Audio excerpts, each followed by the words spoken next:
Specifically मैं बात कर रहा हूँ कि अगर आपको लग रहा है आपकी फैमिली में सॉर्टेड है, फिनेंस सॉर्टेड है, सब कुछ सॉर्टेड है, लेकिन आपको सिर्फ एग्जाम का स्ट्रेस हो रहा है, तो यहाँ पे कुछ चीज़ें बहुत इंपॉर्टेंट है। अब क्या है, जनरली वर्कलोड बढ़ जाता है तो इन सारे स्ट्रेस को आइडेंटिफाई करना ही हमारा फर्स्ट स्टेप है। आपको देखना पड़ेगा कि आपका वर्कलोड बढ़ा है या आपकी प्रिपरेशन नहीं हुई है या आपके मार्क्स नहीं आ रहे हैं, क्या वो प्रॉब्लम है जिससे आपको स्ट्रेस हो रही है।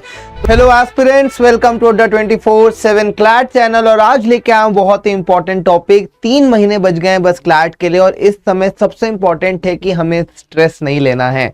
तो कई लोग ऐसे होंगे जो भी अपनी प्रैक्टिस शुरू कर रहे हैं, कई लोग ऐसे हैं जो बहुत समय से प्रैक्टिस कर रहे हैं, प्रिपरेशन कर रहे हैं, कोई है जो मॉक टेस्ट नहीं दिया है, कोई है जो मॉक टेस्ट दे चुका है लेकिन मार्क्स नहीं आ रहे हैं, ना जाने कितने केसेस हैं। लेकिन एक चीज सब में कॉमन रहेगी कि स्ट्रेस नहीं लेना है।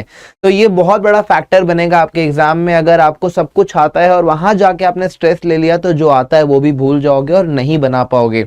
इसलिए आपको स्ट्रेस नहीं लेना है और मैं बहुत इफेक्टिव टिप्स लेके आया हूं कैसे हम इस चीज को रूट से सॉल्व कर सकते हैं। तो चलिए फटाक से वीडियो को शुरुआत करते हैं और वीडियो को आखिरी तक देखिए और अपने सारे फ्रेंड्स के साथ शेयर भी करिएगा। तो पहली चीज है कि हमें ये समझना है कि स्ट्रेस एक नॉर्मल चीज है, मतलब ये आती ही है क्योंकि हम उसको डील नहीं कर पाते इसलिए वो आ जाती है। तो मेन है उसको डील करना है, हैंडल करना है। तो जब भी हम एग्जाम की तैयारी करते हैं तो वो बहुत ही स्वाभाविक होता है कि हमें स्ट्रेस आ जाता है। तो यहाँ पे ये हमारा परफॉर्मेंस ना इफेक्ट करे, हमारी टोटल वेलबींग को ना इम्पैक्ट करे, इसलिए हमें बहुत जल्दी आइडेंटिफाई करके उसे सॉल्यूशन ढूंढ के निकालना है। तो फर्स्ट क्वेश्चन, क्या आपके अंदर स्ट्रेस है? Do you have stress? तो ये पहला क्वेश्चन है। अब देखो क्यों, क्योंकि कभी कभी लोगों को लगता है ओ मैं तो स्ट्रेस फ्री हूं। नहीं, लेकिन स्ट्रेस 3 टाइप से होता है। आप देख सकते हैं, एक फिजिकल है, एक मेंटल है और एक इमोशनल है। तो हमें तीनों टाइप से स्ट्रेस हो सकता है। हो सकता है कि इस लाइफ में ऑलरेडी प्रॉब्लम हो सकता है कोई रिलेशनशिप से सफर कर रहा हो सकता है कोई फाइनेंशियली सफर कर रहा हो सकता है किसी के पेरेंट्स के साथ प्रॉब्लम है, किसी की दोस्ती अच्छी नहीं है, तो और भी कोई फैक्टर्स हो सकते हैं जिसके साथ क्लैट भी एड ऑन हो गया है। तो इसलिए हमें देखना है कि क्या आपको स्ट्रेस है, पहले आपको आइडेंटिफाई करना है। और इसलिए मैंने 3 फैक्टर्स यहाँ पे बताए हैं, फिजिकल, मेंटल और इमोशनल फैक्टर, जिससे कि आपको बॉडीली और मेंटल टेंशन होगी, राइट। आपको एंजाइटी फील होगी, आप इरिटेटेड रहोगे, आपको डिसीजंस लेने में प्रॉब्लम हो रही होगी। तो ये सारे साइन से समझ जाना कि आप भी स्ट्रेस में हैं, ठीक है। चलिए तो देखते हैं एग्जाम स्ट्रेस क्या होता है। देखो अब एग्जाम स्ट्रेस स्पेसिफिकली मैं बात कर रहा हूँ कि अगर आपको लग रहा है आपकी फैमिली में सॉर्टेड है, फिनेंस सॉर्टेड है, सब कुछ सॉर्टेड है, लेकिन आपको सिर्फ एग्जाम का स्ट्रेस हो रहा है, तो यहाँ पे कुछ चीजें बहुत इंपॉर्टेंट है। अब क्या है, जनरली वर्कलोड बढ़ जाता है, हमारी प्रिपरेशन अच्छी नहीं है, मॉक्स में मार्क्स नहीं आ रहे हैं, हमने PYQ सॉल्व किया है, मार्क्स नहीं आ रहे हैं, क्लासेस समझ में नहीं आ रही हैं, नोट्स हम बना नहीं पा रहे हैं, न जाने कितनी सारी प्रॉब्लम्स हो जाती हैं। तो इस सब का एक सॉल्यूशन है कि आपको बहुत ही सॉर्टेड टाइम मैनेजमेंट बनाना है।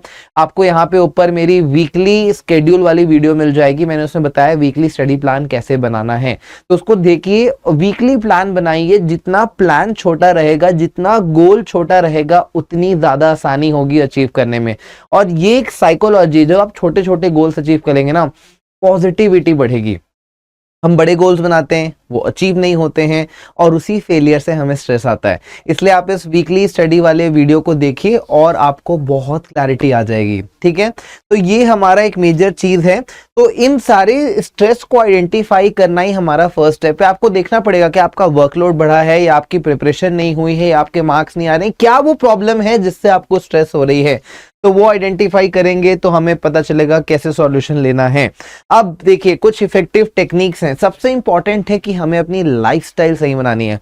आधे से ज्यादा लोग आई एम श्योर रात में पढ़ते होंगे, लेट नाइट स्टडी है ना, it's a trending thing, but मैं एडवाइस करूंगा कि लेट नाइट मत पढ़िए। आप कोशिश करिए कि 10 से 11 के बीच आप सो जाएं और सुबह 5 से 6 के बीच उठ के पढ़ाई करिए, जिससे आपकी एक 6 से 7 घंटे की हेल्दी नींद हो जाएगी और जो सुबह का पढ़ने का समय है बहुत ही अच्छा होता है। यस, आपको हैबिट बनानी पड़ेगी, ओवरनाइट नहीं होगा, राइट। नींद आएगी सुबह, 1 दिन, 2 दिन, 7 दिन, 10 दिन, लेकिन ट्रस्ट मी उसके बाद नई नींद आएगी और गजब की पढ़ाई होगी। और ये साइंटिफिक है। आप डीप स्लीप साइकिल सर्च कर सकते हैं गूगल में और आप पाएंगे कि डीप स्लीप साइकिल साइंस के हिसाब से बेस्ट टाइम होता है रात के 10 बजे से लेकर 3 बजे तक का। अगर कोई इस बीच सो जाता है तो अपनी बॉडी की जितनी स्लीप डिमांड है वो 90% पूरा कर जाता है। It's a scientific fact. आप खुद सर्च करके देखिएगा और कमेंट पे बताइएगा सही था कि नहीं, ठीक है। तो यहाँ पे आपको कुछ माइंडफुलनेस प्रैक्टिस करनी है, रेगुलर ब्रेक्स लेने हैं। जब आप पढ़ रहे हैं तो 5 मिनट का, 10 मिनट का, हर आधे पौन घंटे पढ़ने के बाद 5 मिनट का ब्रेक लीजिए। आप सुबह उठकर एक थोड़ा सा मेडिटेशन प्रैक्टिस कर सकते हैं। घर पे कुछ वर्कआउट करिए, कुछ एक्सरसाइज करिए। तो उससे क्या होता है ना, हमारी बॉडी में जितने भी स्ट्रेस हैं वो बाहर निकलते हैं। तो this is something very very important. तो ये छोटी छोटी स्ट्रैटेजी आपको हेल्प करेंगी एक प्रॉपर माइंडसेट बनाने के लिए। अब उसी के साथ साथ इंपॉर्टेंट है हेल्दी लाइफस्टाइल चॉइसेस।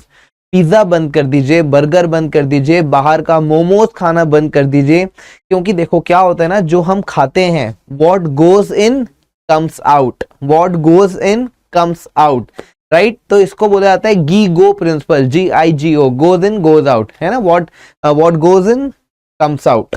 तो ये जो प्रिंसिपल है ना, ये प्रिंसिपल एक्चुअल में बहुत प्रैक्टिकल है। आप जितना हैवी फूड खाएंगे उतनी आपकी बॉडी स्लो डाउन हो जाएगी, एनर्जी नहीं रहेगी। इसलिए आप ज़्यादा से ज़्यादा सैलड्स खाइए, फ्रूट्स खाइए, आप जंक खाना बंद कर दो। बस 3 महीने के बाद आप ट्रस्ट नहीं करोगे कितना ज़्यादा चेंज हो जाएगा।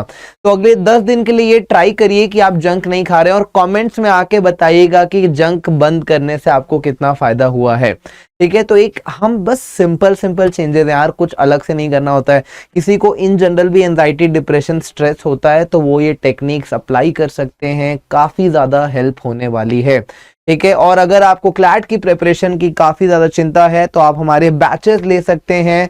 मैं उसमें करंट अफेयर और लीगल पढ़ाता हूं और इस बार मंथ एंड सेल आपको मिल रही है, जिसमें फ्लैट 40% ऑफ है। और आप मेरा कोड यूज़ कर सकते हैं NAM80 और आप मेरे साथ आइए, जुड़िए, बैचेस लीजिए और हम मिलकर क्लैट को फाइट करेंगे। और 1 दिसंबर को जो हमारा D-Day है उसे मिलकर हम चैलेंज करेंगे। Thank you so much. I will see you in the next video.